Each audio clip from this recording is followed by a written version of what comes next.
Good morning, students. Let's see our chapter number 11 in the Orchard part 3. Part 1 and part 2 already completed. So let's start our part number 3. Ratan would have many questions about plants now. She saw the plant growing out from the wall of school. She was surprised. She thought, यानी जब रतन ने plant को देखा जो कि school के wall पे बड़ा हुआ था, तो वो सरप्राइज हो गई कि ये ऊपर वॉल पे कैसे ये निकला और ग्रो कर रहा है. सो शी थॉट, उसे लगा कि how deep the roots of this plants would go, यानी ये प्लांट्स के रूट जो है वो कितने अंदर होंगे, कितने बड़े होंगे. Then how will the roots get water, ये रूट्स को पानी कैसे मिलता होगा. How big will this plants be, यानी ये कितना बड़ा प्लांट होगा, ठीक है, कितना. Then what would happen to this wall, ये प्लांट जब बड़ा होते जाएगा तो ये वॉल का क्या होगा. And can you tell the name of plant in the picture. ये जो पिक्चर में आपको प्लांट दिख रहा है, ये आप इसका नाम बता सकते हो. Maybe this is bougainvillea या फिर ऐसे ही जो है जो क्लिम्बिंग प्लांट है. Okay, then have you seen a plant growing out from the crack of the wall like this. Where which questions arise in your mind, know the answers from your elders and note down. यानी कि आपने कभी ऐसा plant देखा है जो कि wall पे बड़ा हुआ है, क्रैक करके वॉल को देखा है, तो कहाँ देखा है. बहुत सारे क्वेश्चंस, कौन से क्वेश्चन आपके माइंड में फिर आएंगे जैसे रतन को आए, ठीक है. उसके आंसर्स जो है वो आपको आपके एल्डर्स से मिलेंगे, जिसको आपको नोट डाउन करना है. तो सेम ऐसे ही रतन के साथ हुआ. Some question which arose in the mind of Ratan. Ratan had seen a huge tree fallen down at the edge of a field. She recalled the neem tree of her school. She she can see the damaged roots of that tree. She thought, यानी रतन जो है, रतन ने एक बहुत बड़ा tree देखा जो कि नीचे गिरा हुआ था, ठीक है, एज ऑफ अ फील्ड, यानी ज़मीन के जो बिल्कुल कॉर्नर में था, एज में था, वो गिर के टूट के गिरा हुआ था. शी रिकॉल, उसको फिर अपने स्कूल का नीम ट्री एकदम से याद आया, ठीक है. और जब उसने उसके डैमेज रूट्स देखे तो उसे कुछ सवाल आया, जैसे कि has somebody pulled out this tree और इट फेल डाउन इटसेल्फ, यानी किसी ने ये ट्री को गिराया है या फिर ये खुद ब खुद नीचे गिर गया है. How old would this tree be, ये कितना एज होगा, कितना ओल्ड होगा ये tree. How will the tree get water from between the rocks at the edge of the field, यानी रॉक्स के बीच में से ये ट्री को पानी कैसे मिलता होगा. Okay, let us talk. Which are the old trees in your area, how old are they, know from your elders, यानी आप आपके एल्डर्स से पता कीजिए कि आपके एरिया में कोई ऐसा ओल्ड ट्री है क्या, और अगर है तो वो कितना ओल्ड है. Okay, then write the names of the animals living on this tree. ये ऐसे ट्री के वो ट्री के ऊपर कौन से एनिमल्स रहते हैं, तो ये भी आपको लिखना है. तो मैंने यहाँ लिखा है parrot, monkey, pigeon, cuckoo and etcetera. Have you seen any huge tree fallen down, what did you think when you saw it, यानी क्या कभी आपने इतना बड़ा जो ट्री है वो कभी नीचे गिरा हुआ देखा है, और अगर देखा है तो आप उसे देखने के बाद आपको क्या लगता है. स्ट्रेंज, फ्रेकी, वियर्ड रूट, यानी कि अजीब तरह की जड़, अजीब तरह की रूट जो कि आपको पिक्चर में दिख रहा है. This is an banyan tree, है ना. तो ये बनियन ट्री के रूट जो है वो बहुत अजीब से है. Let's see, have you ever swung on banyan tree, यानी क्या आपने कभी बनियन ट्री के ऊपर झूला झूला है. What did you hold to swing, और अगर झूला झूला है तो आपने आपके हाथ में क्या होल्ड किया है. तो बनियान ट्री के ऊपर अभी तो कोई झूला करते नहीं है, और अगर करते भी है तो वो किसके ऊपर स्विंग करते हैं, ये जो उनका रूट्स होता है, that is the aerial root, इसे एरियल रूट बोलते हैं. यस, ये जो बनियान ट्री का जो नीचे आपको ऐसे थ्रेड लाइक दिख रहा है, दैट आर एरियल रूट्स, वो रूट्स हैं उनके. How do the hanging branches look like, ये जो हैंगिंग ब्रांचेस है, यानी कि ये जो हैंगिंग रूट्स है वो किसके तरह दिखते हैं? They are roots look like branches, जो कि ब्रांचेस के तरह ही दिखते हैं बट है वो roots. It is the root of banyan tree. It is called prop aerial roots, यानी ये बनियान ट्री के रूट है जिसे प्रॉप या एरियल रूट्स भी कहा जाता है. देन है it grows from the branches and touches the ground, यानी जो बनियान ट्री के अलग अलग ब्रांचेस होते हैं, ठीक है, वो जो डंडियाँ होती है, ब्रांचेस होती है, वो ब्रांचेस से ये रूट्स निकल के इतने ग्रो करते हैं कि वो नीचे ज़मीन को टच हो जाते हैं. ठीक है. Kabir Kabir Kabir word situated in the Bharuch is very big. Its prop aerial roots are giving strength to the banyan tree like pillars now. यानी ये जो कबीर वर्ड जो है, कबीर वर्ड एक बनियान ट्री का नाम है जिसे वर्ड भी बोलते हैं. कबीर वर्ड जो है वो भरूच में है जो कि बहुत बड़ा है, और उसके जो एरियल रूट्स है ना, ये जो रूट्स नीचे आते हुए आपको दिख रहे हैं, वो इतने गिविंग स्ट्रेंथ, इतने मोटे से बड़े से स्ट्रॉन्ग रूट्स है जो कि वो बनियान ट्री के पिलर्स की तरह दिखते हैं, खम्बे की तरह दिखते हैं, इतने बड़े हैं. Remember one thing that banyan tree has the roots inside the soil like other trees, यानी ये जो रूट्स है, ठीक है, ये जो एरियल रूट्स आपको नीचे झुके हुए दिख रहे हैं, ये जो रूट्स है ये ज़मीन के अंदर जाके, जैसे नॉर्मल ट्रीज के रूट सॉइल में होते हैं ना, वैसे इसके भी ये अंदर घुस के इसके भी वो रूट्स होते हैं सॉइल के अंदर. ओके, अदर ट्रीज के तरह. Have you seen prop aerial roots growing from other trees like banyan tree? क्या आपने कभी बनियान ट्री की तरह ही एरियल रूट्स, ये जो प्रॉप रूट्स होते हैं, वो देखे हैं?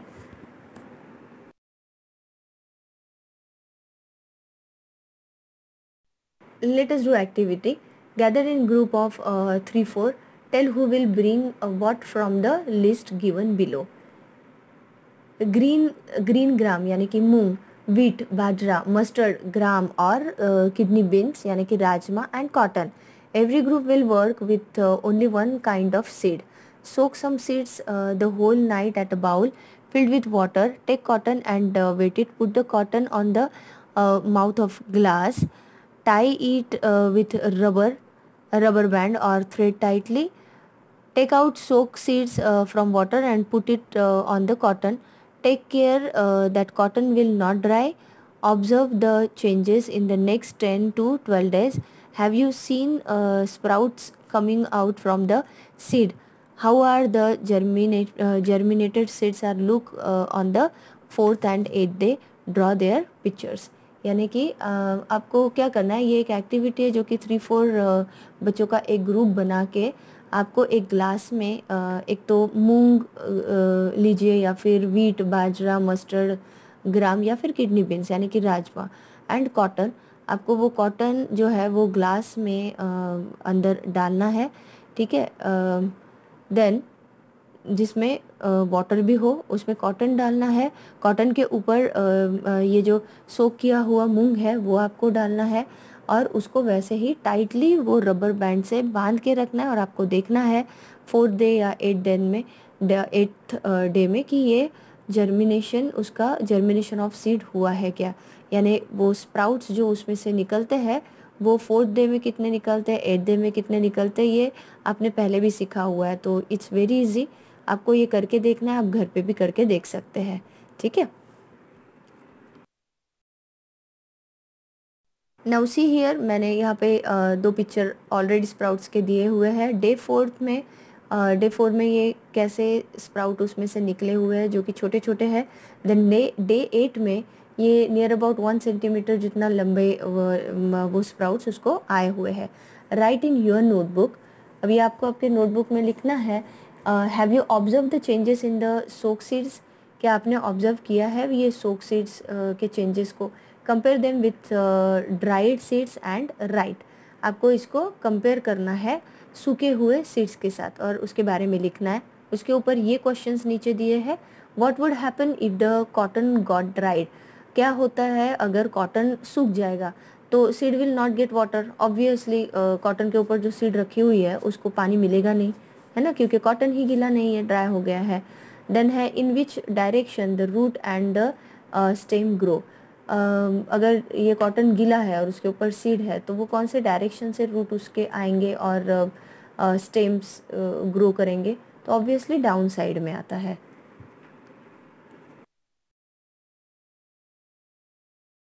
How much will be the growth of the plant in the piece of cotton, यानी ये कॉटन के पीस के ऊपर ये जो सीड्स डाले हुए थे उसका प्लांट का ग्रोथ कितना होगा, वो स्प्राउट्स का ग्रोथ कितना होगा, तो 1 centimetre. Has the saplings come out from every seed, यानी सब एवरी सीड में से सैपलिंग निकलेंगे, यानी सैपलिंग इन द सेंस वो जो वाइट कलर का निकलता है वो स्प्राउट हो जाता है, ऐसे वाइट कलर का सैपलिंग्स निकलेगा, तो नॉट नेसेसरी कि सभी इसमें से निकलेगा। ठीक है, तो यहाँ पे मैंने लिखा है no. What is the colour of the root, वो रूट का कलर कौन सा होता है, तो white. Have you seen any root hairs on the root, यानी क्या कभी आपने ये रूट को और हेयर्स देखे हैं, रूट हेयर जिसे हम बोलते हैं, तो यस, बहुत सारे रूट्स को रूट हेयर्स होते हैं। Try to pull a small plant from cotton, are you able to pull it, why, यानी आपको क्या करना है, जो कॉटन में जो ऐसे छोटे छोटे स्प्राउटेड वाले आए हुए हैं यानी कि प्लांट, उसको आप पुल कर सकते हो, खींच सकते हो, are you able to pull it, and जो भी आंसर है तो उसके बारे में लिखना है वाई।